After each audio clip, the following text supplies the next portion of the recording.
جو تمیم داری کی حدیث ہے اس کے اندر یہ بات پتہ لگتی ہے کہ خود رسول اللہ کو آ کے بیان کیا، پہلے عیسائی تھے، اسلام کو قبول کیا اور آ کے رسول اللہ سے کہنے لگے کہ میں 30 دن تک 30 بندوں کے ساتھ کشتی میں بھٹکتا رہا، طوفان آ گیا، بالآخر ایک جزیرے کے اوپر جا کے میری کشتی لگی۔ میرے بھائیو یہ حدیث بڑی معروف ہے اور یہ حدیث صحیح ہے، اور یہاں سے اس بات کا پتہ چلتا ہے کہ دجال ایک شخصیت ہے، ایک ذات ہے۔ جو حلیہ رسول اللہ نے بیان کیا وہ تخیلاتی نہیں ہے، وہ خیال نہیں ہے، وہ ڈالر کی آنکھ نہیں ہے۔ البتہ اس حدیث سے یہ بات بھی پتہ چلتی ہے کہ دجال کا لوگوں کے ساتھ انٹریکشن ہونا یہ چمبے کی بات نہیں ہے، یہ ممکنات میں سے ہے۔ دجال کا لوگوں سے گفتگو کرنا یہ ممکنات میں سے ہے۔ دجال کا اپنے ایجنٹوں کے ساتھ رابطے میں رہنا یہ ممکنات میں سے ہے۔ یہ تمیم داری کی حدیث بیان کرتی ہے 30 دن طوفان کا شکار رہے، کشتی بالآخر جزیرے پہ لگی، جزیرے پہ لگتے ہی سب سے پہلی بات ہم نے ایک عجیب و غریب مخلوق دیکھی جس کے جسم کے اوپر صرف بال ہی بال تھے، جیسے ریچھ کے بال ہوتے ہیں نا، لیکن ریچھ سے بھی اتنے بڑے تھے۔ ریچھ کا منہ تو پتہ چلتا ہے نا کہ کہاں ہے، اور دم تو پتہ لگتی ہے نا کہ کہاں ہے۔ صحابی بیان کرتے ہیں اتنے زیادہ بال تھے کہ ہم یہ جج نہ کر سکے کہ اس کا منہ کس طرف ہے اور اس کی دم کس طرف ہے۔ اور اس سے پوچھا بدبخت تو کون ہے؟ تو وہ کہنے لگی میں جساسا ہوں، میں جاسوس ہوں۔ مراد یہ ہے کس کی؟ اس بندے کی، مراد دجال۔ کہاں پہ؟ خانقاہ میں بیٹھا ہوا تم لوگوں کا منتظر ہے، جو بھی یہاں پہ اترتا ہے اس سے خبریں لیتا ہے، پوچھتا ہے۔ تو یہاں سے یہ بات ثابت ہوتی ہے کہ دجال لوگوں کے ساتھ انٹریکشن کرتا ہے، اور اللہ تعالیٰ نے اس کے لیے ایک ایسا خادم مقرر کیا ہوا ہے جس کو جساسا کہا گیا ہے، جو گفتگو بھی کرتا ہے اور لوگوں کو اس سے ملواتا بھی ہے۔ اور حدیث کے اندر ایک بات اور بھی آتی ہے، ابن سیاد کی حدیث میں ابن سیاد نے قسم کھا کے یہ بات کہی تھی، بات لمبی ہو جائے گی۔ ابن سیاد کے بارے میں بعض صحابہ کا یہ خیال تھا کہ یہی دجال ہے، تو ابن سیاد نے اپنے بارے میں چند باتیں کہیں جو ایسی تھیں جو حدیث کے مطابق تھیں۔ کہا کیا تم نے نبی کریم سے نہیں تھا سنا کہ دجال مدینہ میں داخل نہیں ہوگا؟ میں تو مدینہ میں پیدا ہوا ہوں۔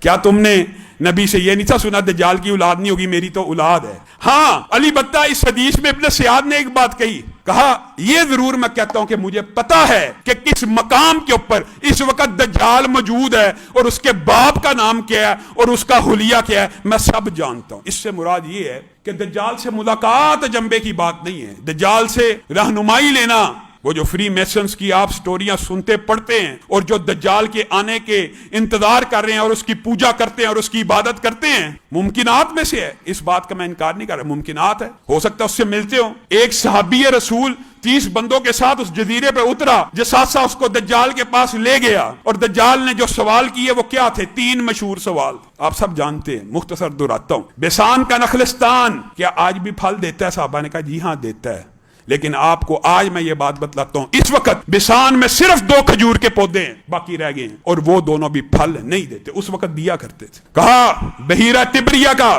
پانی چل رہا ہے کہ بند ہو چکا؟ صحابہ نے کہا چل رہا ہے، آج بھی وہ پانی ابھی بند نہیں ہوا، ترکی اور اردن کے سرحد کے قریب یہ بحیرہ موجود ہے۔ البتہ اس میں پانی کی کمی واقع ہو گئی ہے، اور یہ بات بھی سائنسدان کہتے ہیں ہمیں معلوم نہیں ہے، وجہ اور سبب کا پتہ نہیں ہے کہ اس میں کمی واقع کیوں ہو رہی ہے۔ لیکن دجال نے جو 3 سوال پوچھے تھے ان میں سے ایک بیسان کا نخلستان کھجوریں دیتا ہے؟ صحابی نے کہا دیتا ہے۔ تبریہ خشک ہو چکا؟ نہیں خشک ہوا۔ زغر کا کنواں، زغر کا چشمہ باقی ہے؟ اس وقت باقی تھا۔ صحابہ نے کہا باقی ہے۔ زغر حضرت لوط کی ایک بیٹی کا نام تھا جہاں پہ ان کو دفن کیا گیا، وہ ایک چشمہ تھا، اس کا نام بھی زغر پڑ گیا۔ آج وہ چشمہ بھی خشک ہو چکا، تبریہ کا پانی باقی ہے، لیکن چشمہ اور بیسان کے نخلستان خشک ہو چکے ہیں، پھل نہیں دیتے۔ چوتھا سوال جو آپ سب جانتے ہیں، دجال نے پوچھا کیا امیوں کا نبی آ چکا ہے؟ صحابی نے کہا ہاں ہم اسی کے امتی ہیں۔ کیا اس نے ہجرت کر لی ہے؟ اس نے ہجرت کر لی ہے، یثرب میں پہنچ چکا ہے، ان قریب تم ساری دنیا کے اوپر غالب آ جاؤ گے۔ دجال صحابی کو بتا رہے ہیں، اور تمہارے لیے بہتر یہی تھا تم اس نبی کی اطاعت کر لیتے۔ گویا دجال نے جو 4 سوال پوچھے تھے ان میں سے اس وقت صرف ایک نشانی پوری ہوئی تھی، اور کیا تھی؟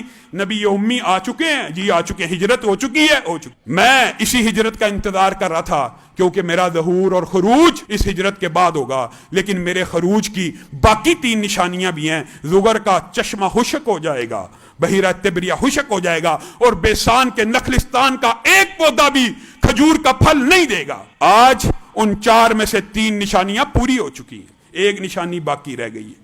مولا مولا مولا مولا مولا مولا مولا مولا مولا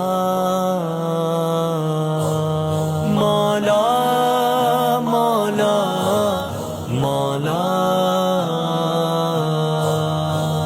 ڈھونڈتا سکون پر تیرے سوا کہیں نہیں، جو سامنے تیرے جھکے ہے با قدر وہی جبیں